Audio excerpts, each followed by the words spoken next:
Subscribe to my channel for more videos and press the bell icon for latest updates. जी student, अभी जो हमने Calvin cycle का जो सारा प्रोसेस डिस्कस करना स्टार्ट किया था, उसकी अगर अभी तक जो समरी हमने पढ़ी है उसको अगर डिस्कस करें तो पहला जो पोर्शन केल्विन साइकिल का है वो है कार्बन फिक्सेशन।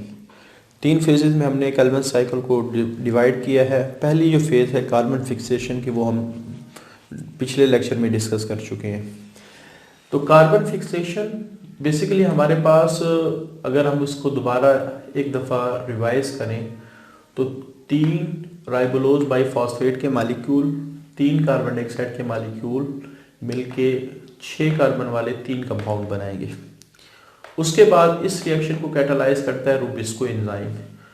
जब 6 कार्बन वाला कंपाउंड बनेगा, it is very unstable compound. ये अनस्टेबल कंपाउंड है, ये फ़ौरन ही स्प्लिट कर जाएगा और एक मालिक्यूल से 2-3 कार्बन वाले मालिक्यूल बनेंगे। लेकिन चूंकि हमारे पास 3 मालिक्यूल हैं, इस वजह से टोटल मालिक्यूल जो 3 कार्बन वाले बनते हैं वो है 6। अब ये जो 3 कार्बन वाला मालिक्यूल बनता है इसका नाम है 3-फॉस्फोग्लाइसेरिक एसिड, या इसको 3PGA एब्रीवेशन, या 3-फॉस्फोग्लाइसरेट। तो यहाँ भी 1-2 पॉइंट है जो जहन में रखेंगे। 8 का वर्ड जब भी आता है वो एसिड को रिप्रेजेंट करता है, इस वजह से हम कहते हैं 3-फॉस्फोग्लाइसेरिक एसिड। उसके बाद अगर कोई भी ऑर्गेनिक कंपाउंड में कोई भी फार्मूला लिखा हो, उसका आप कह सकते हैं थ्योरेटिकल नेम लिखा हो, तो ये जो 3 अगर फिगर की शक्ल में लिखा हो, ये आमतौर पे पोजीशन को रिप्रेजेंट कर रहा होता है। जैसे मैं कहता हूँ ना 3-फॉस्फोग्लाइसेरिक एसिड, ग्लाइसर का वर्ड हमेशा 3 कार्बन वाले कंपाउंड को रिप्रेजेंट कर रहा होता है। 3 कार्बन वाला जो ऑर्गेनिक कंपाउंड है उसको रिप्रेजेंट कर रहा होता है। जैसे हमने एक वर्ड इस्तेमाल किया था पहले भी, ग्लाइसिरोल, वो भी 3 कार्बन वाला अल्कोहल है। ग्लाइसिरल्डिहाइड 3 कार्बन वाला एल्डिहाइड। ग्लाइसेरिक एसिड 3 कार्बन वाला एसिड। तो ग्लाइसर का वर्ड आमतौर पे 3 कार्बन वाला जो ऑर्गेनिक कंपाउंड है उसको रिप्रेजेंट कर रहा होता है। उसके बाद जो फिगर आता है किसी भी कंपाउंड के नेम में, वो पोजीशन को रिप्रेजेंट कर रहा होता है। जैसे 3-फॉस्फोग्लाइसेरिक एसिड का मतलब क्या है कि 3 कार्बन वाला ये ऑर्गेनिक कंपाउंड है, उसकी तीसरी पोजीशन पे फॉस्फेट लगा है। जैसे मैं कहता हूँ कि कार्बन कार्बन कार्बन, ये 3 कार्बन वाला है, तो ये पहला, दूसरा, तीसरा, तो तीसरी पोजीशन पे क्या लगा होगा? फॉस्फेट लगा होगा। हाँ, अगर एक से ज्यादा फॉस्फेट है, क्योंकि अक्सर स्टूडेंट ये समझते हैं कि शायद इस कंपाउंड में 3 फॉस्फेट लगे, हालांकि 3 फॉस्फेट नहीं, फॉस्फेट एक ही लगा होता है, लेकिन कौन सी पोजीशन पे लगा होता है? तीसरी पोजीशन पे। हाँ, अगर इस कंपाउंड में एक और फॉस्फेट ऐड हो जाता है, जैसे हम डिस्कस करेंगे, तो फिर नंबर को शो करने के लिए कि कितनी तादाद में कंपाउंड जुड़े हैं या ग्रुप जुड़े हैं, उसके लिए हम वर्ड इस्तेमाल करते हैं mono, by, try, tetra, penta, hexa, octa, इसी तरह के वर्ड इस्तेमाल करते हैं। जैसे अगर इस फॉस्फोग्लाइसेरिक एसिड के साथ एक और फॉस्फेट होता तो हम इसको कहते हैं बाईफॉस्फोग्लाइसेरिक एसिड। तो बहरहाल ये 2-3 पॉइंट हैं जो जहन में रखेंगे। जब भी कोई आपने ऑर्गेनिक कंपाउंड का नाम देखें तो उसमें जो फिगर है, जैसे 3 ये फिगर की शक्ल में लिखा है, तो ये पोजीशन को रिप्रेजेंट कर रहा होता है। जो तादाद है किसी भी ग्रुप की, उसके लिए हम वर्ड इस्तेमाल करते हैं मोनो, बाई, या आप कह सकते हैं ट्राई, इस तरह के वर्ड इस्तेमाल करते हैं। तो यहाँ चूंकि बाई वगैरह के वर्ड इस्तेमाल नहीं हुए, तो इसका मतलब है तीसरी पोजीशन, ग्लाइसेरिक एसिड जो 3 कार्बन वाला कंपाउंड है, इसकी तीसरी पोजीशन पे क्या जुड़ा हुआ है? फॉस्फेट जुड़ा हुआ है। तो ये हमारे पास कार्बन फिक्सेशन की स्टेज थी। उसके बाद अगली जो स्टेज है हमारे पास है रिडक्शन की। अब रिडक्शन की अगर हम बात करें, खास तौर पे रिडक्शन और ऑक्सीडेशन, बेसिकली एडिशन ऑफ, अगर हो जाए हाइड्रोजन इलेक्ट्रॉन तो इसको रिडक्शन कहा जाता है। अगर सपोज रिमूवल ऑफ हाइड्रोजन हो जाए या रिमूवल ऑफ इलेक्ट्रॉन हो जाए तो इस तरह की हमको यानी प्रोसेस को हम कहते हैं ऑक्सीडेशन हो रही है। एक छोटा सा सीरीज केमिकल रिएक्शन की है जो आमतौर पे ऑर्गेनिक कंपाउंड में बाद सिचुएशन में इस्तेमाल होती है। ठीक है, यानी अगर सपोज अगर कोई आपसे कहे कि एसिड से एल्डिहाइड बन रहा है तो हमेशा रिडक्शन होगी। एल्डिहाइड से अल्कोहल बन रहा है, ये भी हमेशा रिडक्शन होगी। यानी एसिड से एल्डिहाइड का बनना, एल्डिहाइड से अल्कोहल का बनना, ये क्या कहलाते हैं? रिडक्शन कहलाता है। ये एक ऑर्गेनिक कंपाउंड की जो सीरीज ऑफ रिएक्शंस है उसमें से एक सीरीज ये है कि जब भी हमने एसिड से एल्डिहाइड बनाना होता है तो हम रिडक्शन करते हैं, और एल्डिहाइड से अल्कोहल बनाना हो तो हम क्या करते हैं, रिडक्शन करते हैं। इसी तरह अगर हम अल्कोहल से एल्डिहाइड बना रहे हैं किसी भी केसेस में तो वो ऑक्सीडेशन के ज़रिए से बनेगा, या एल्डिहाइड से एसिड बना रहे हैं तो वो भी किसकी शेप में बनेगा, ऑक्सीडेशन के प्रोसेस की वजह से बनेगा। तो चूंकि रिडक्शन में क्या होते हैं, हमारे पास ग्लाइसेरिक एसिड है और इससे हमने एल्डिहाइड बनाना है तो हमें रिडक्शन करना पड़ेगी।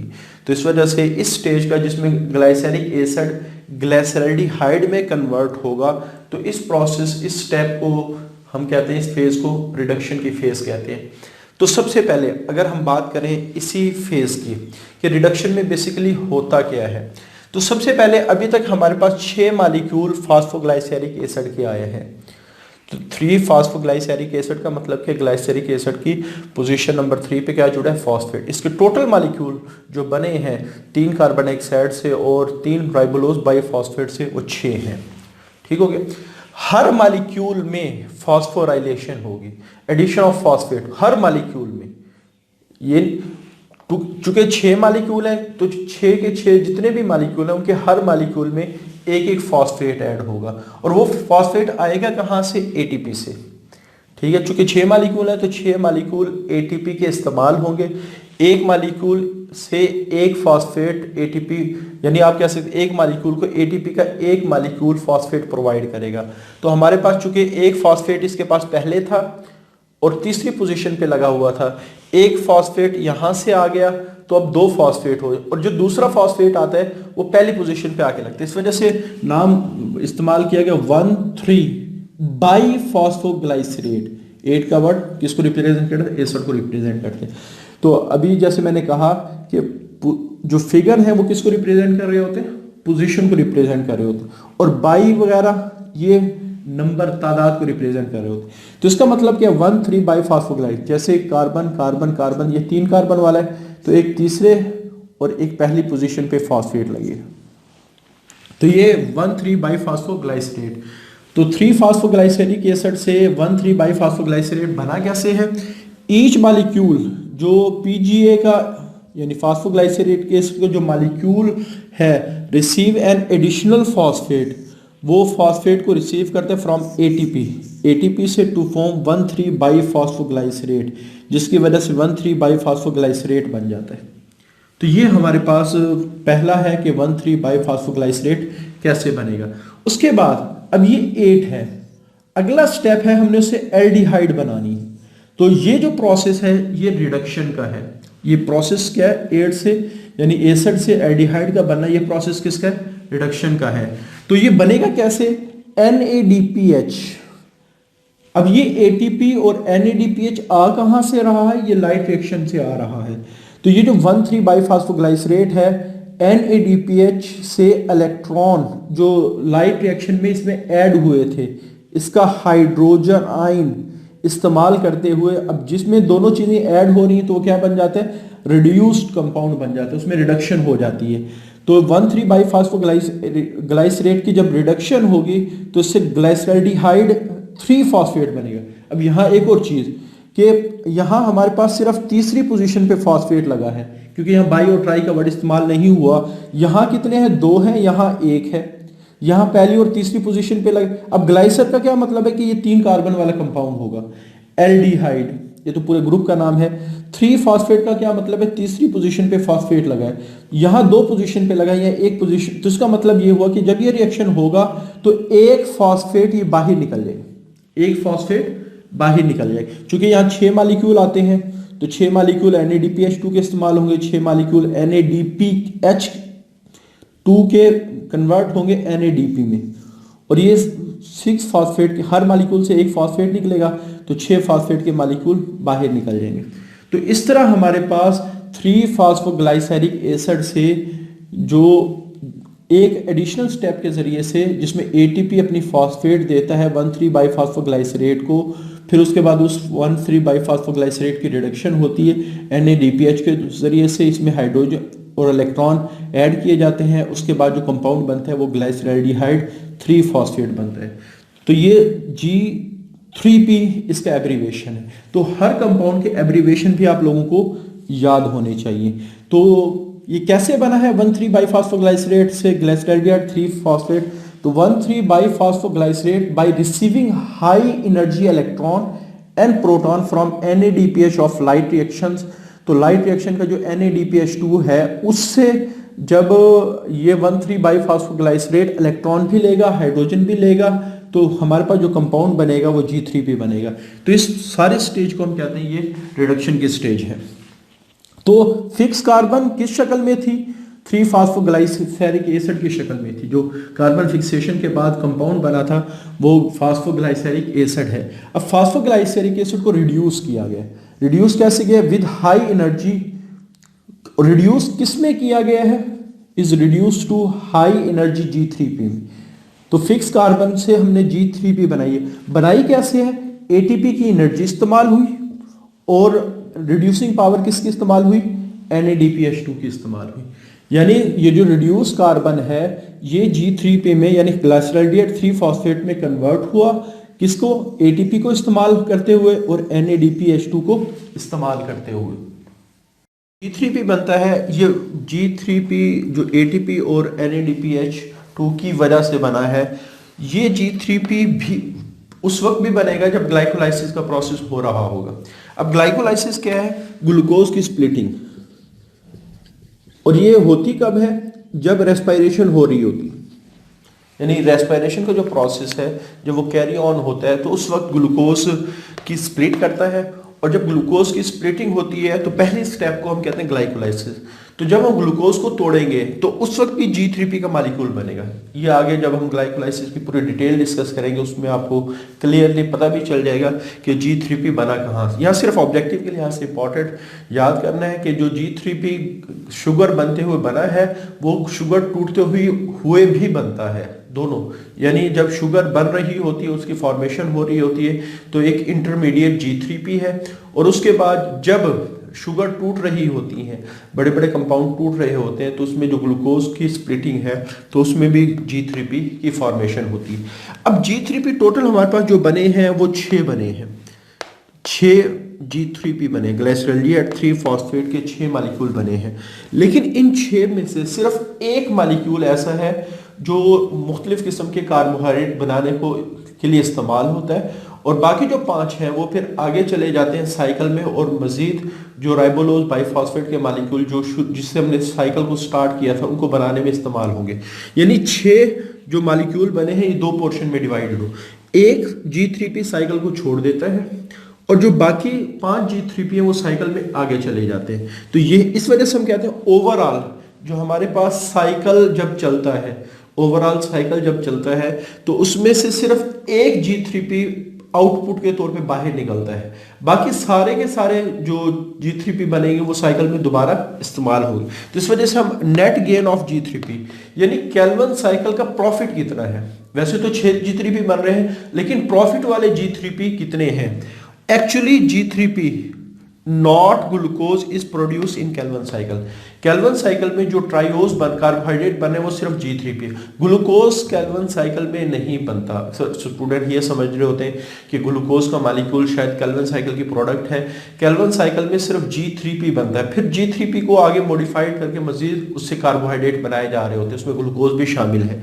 तो actually G3P not glucose is produce in Calvin cycle. तो ये बड़ा ही इंपॉर्टेंट ऑब्जेक्टिव है जो आप लोगों ने जहन में रखना है। केल्विन साइकिल में ग्लूकोज की प्रोडक्शन नहीं होती। For every 3 carbon dioxide 3 carbon dioxide के मॉलिक्यूल हमने इस्तेमाल किए थे जब केल्विन साइकिल स्टार्ट किया और 3 राइबोलोज बाइफॉस्फेट के मॉलिक्यूल इस्तेमाल किए जब केल्विन साइकिल इस्तेमाल किया तो 6 मॉलिक्यूल G3P के बने। लेकिन और 6 मॉलिक्यूल के अंदर क्योंकि हर मॉलिक्यूल में 3 कार्बन है, ग्लिसरॉल्डिहाइड 3-फॉस्फेट है ग्लिसरॉल्डिहाइड का, बट जैसे मैंने अभी बताया कि वो 3 कार्बन के लिए इस्तेमाल होता है। तो ग्लिसरॉल्डिहाइड 3-फॉस्फेट में अगर एक में 3 मॉलिक्यूल है तो 6 में कितने मॉलिक्यूल होंगे कार्बन के एलिमेंट कितने होंगे? 18। तो 18 एटम 6 G3P के मॉलिक्यूल में इस्तेमाल होते हैं। ये फिगर भी आप लोगों ने याद रखना है, इसको जब हम कैलकुलेट करेंगे तो उसमें भी ये फिगर काम आएगा। लेकिन but only 1 G3P is net gain. सिर्फ उन 6 में से एक G3P प्रॉफिट के तौर पे हम साइकिल से बाहर निकाल सकते हैं, बाकी जो 5 G3P है उसको साइकिल में आगे इस्तेमाल किया जाएगा। वो G3P जो साइकिल को छोड़ देती है, यानी एक, वो कहाँ इस्तेमाल होती है? वो बेसिकली इस्तेमाल होती है कार्बोहाइड्रेट को बनाने के लिए। Only one molecule of G3P leave the cycle and used as a making carbohydrate, ये कार्बोहाइड्रेट को बनाने के लिए इस्तेमाल होती है, एंड अदर ऑर्गेनिक कंपाउंड या दूसरे जो ऑर्गेनिक कंपाउंड है उनको बनाने के लिए इस्तेमाल होगी। यानी सिर्फ ओवरऑल जब केल्विन साइकिल की बात करते हैं उसमें एक G3P बाहर निकलता है as a output, as a profit, और वो एक G3P ही जितने भी ऑर्गेनिक कंपाउंड प्लांट में बनेंगे एज ए फूड उनको बनाने के लिए इस्तेमाल होगा। जो बाकी 5 G3P है वो कहाँ चले जाएंगे? बाकी 5 G3P जो 5 G3P ग्लिसरॉल्डिहाइड 3 फॉस्फेट, ये आगे चले जाएंगे। बेसिकली होता क्या है, अगर हम बात करें 5 G3P के मॉलिक्यूल, एक G3P के मॉलिक्यूल में 3 कार्बन है, 5 है, तो टोटल हमारे पास 15 कार्बन बन जाएंगे। ठीक हो गया। सेल क्या करता है, जो स्ट्रोमा है या क्लोरोप्लास्ट के अंदर जो एंजाइम मौजूद है स्ट्रोमा के अंदर, वो इन 15 कार्बन को रीअरेंज करते हैं। अभी हुआ क्या है, हमारे पास 5 मॉलिक्यूल हैं 3 कार्बन वाले, और अब होगा क्या कि जो 5 मॉलिक्यूल 3 कार्बन वाले हैं, अब इनको रीअरेंज करके 5 कार्बन वाले 3 मॉलिक्यूल बनाए जाते हैं, और यहां भी 15 कार्बन है। यानी आप कह सकते हैं बिल्डिंग तब्दील कर दी जाती है। पहले क्या था, 3 कार्बन वाले 5 मॉलिक्यूल थे, टोटल 15 कार्बन इस्तेमाल हो रहे थे। अब क्या हुआ, 5 कार्बन वाले 3 मॉलिक्यूल बना दिए गए, अब भी 15 कार्बन इस्तेमाल हो रहे हैं, और इन मॉलिक्यूल का नाम है राइबोलोज राइबोलोज फॉस्फेट, सिंपल बाइफॉस्फेट नहीं, राइबोलोज फॉस्फेट, इसको RUP भी कहा जाता है। अगेन एब्रीवेशन याद होनी चाहिए। उसके बाद तो 3 RUP के मॉलिक्यूल बनते हैं, राइबोलोज राइबोलोज फॉस्फेट के मॉलिक्यूल बने। अब ये जो 3 ribulose phosphate, again they are phosphorylated, इनमें फास्फोराइलेशन की जाती है। फास्फोराइलेशन से क्या मुराद है कि इनमें 3 ATP, एक मॉलिक्यूल में एक ATP अपनी फॉस्फेट ऐड करेगा। यानी आप कह सकते हैं जो ATP का मॉलिक्यूल है ये खुद ADP में कन्वर्ट हो जाएगा, और अपनी जो फॉस्फेट है वो RUP को देगा। अब देखें यहाँ P खाली लिखा हो फॉस्फेट, तो आमतौर पे जब भी फॉस्फेट की तादाद में इजाफा होगा तो फिर हम वर्ड कौन से इस्तेमाल करेंगे, बाई ट्राई ऐसे। तो जब इसमें एक फॉस्फेट ऐड होगी तो ये राइबोलोज बाइफॉस्फेट बन जाएगा। ये कौन सा बन जाएगा, राइबोलोज बाइफॉस्फेट। तो इसी तरह चूंकि एक मॉलिक्यूल में एक फॉस्फेट ऐड की गई है, तो 3 मॉलिक्यूल है, तो 3 फॉस्फेट के मॉलिक्यूल, 3 ATP के मॉलिक्यूल इस्तेमाल होंगे, और फिर हमारे पास 3 कंपाउंड बनेंगे 3 राइबोलोज बाइफॉस्फेट की, जिसको हम कहते हैं RUP।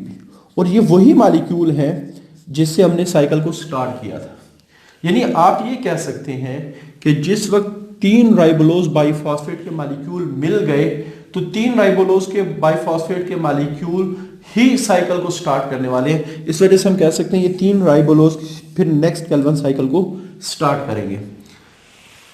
तो इसको थोड़ा सा थ्योरेटिकली अगर हम रीड करें, तो जो ग्लाइसरॉल्डिहाइड 3 phosphate through a complex series of reaction, तो काफी सारे रिएक्शन होते हैं जो आपकी बुक में मेंशन नहीं किए गए, स्केलेटन ऑफ 3 कार्बन कंपाउंड जिसका नाम है G3P, कि skeleton of 3 carbon compound, 3 carbon compound का स्केलेटन बदला जाता है और रीअरेंज, और उस स्केलेटन को बदल के 5 कार्बन कंपाउंड बनाया जाता है जिसका नाम है राइबोलोज फॉस्फेट। G3P को राइबोलोज फॉस्फेट में कन्वर्ट किया जाता है। उसके बाद फॉर्मेशन ऑफ RUBP कैसे होती है, RUP से यानी राइबोलोज फॉस्फेट से राइबोलोज बाइफॉस्फेट कैसे बनता है। Each राइबोलोज biphosphate is phosphorylated. इसमें फॉस्फोराइलेशन का मतलब क्या, एडिशन ऑफ फॉस्फेट की गई टू RUBP जिससे राइबोलोज बाइफॉस्फेट बन गया बाय यूज ऑफ ATP, और यहाँ ATP का मॉलिक्यूल इस्तेमाल किया गया, और ATP आता कहाँ से, ऑफ कोर्स लाइट रिएक्शन से आएगा। तो हमारे पास RUB इज मॉलिक्यूल, RUB वो मॉलिक्यूल है from which cycle was started, जहां से साइकिल स्टार्ट हुआ था, साइकिल स्टार्ट हुआ था। तो ये RUBP हमें दोबारा मिल जाता है, RUBP हमें दोबारा मिल जाता है। तो इस तरह हमारे पास जो प्रोडक्ट हमने स्टार्ट की थी वो हमारे पास RUBP की शक्ल में दोबारा मिल जाती है। अब इसका जो हमने ओवरऑल पढ़ा है कार्बन फिक्सेशन, उसके बाद कार्बन फिक्सेशन के बाद हमने डिस्कस किया रिडक्शन की फेज, रिडक्शन के बाद हमने डिस्कस की ये रीजनरेशन, इसको हम रीजनरेशन की फेज कहेंगे कि जो regeneration of carbon dioxide, acceptor जो कार्बन डाइऑक्साइड को एक्सेप्ट करेगा साइकिल के स्टार्ट में वो दोबारा कैसे बनेगा।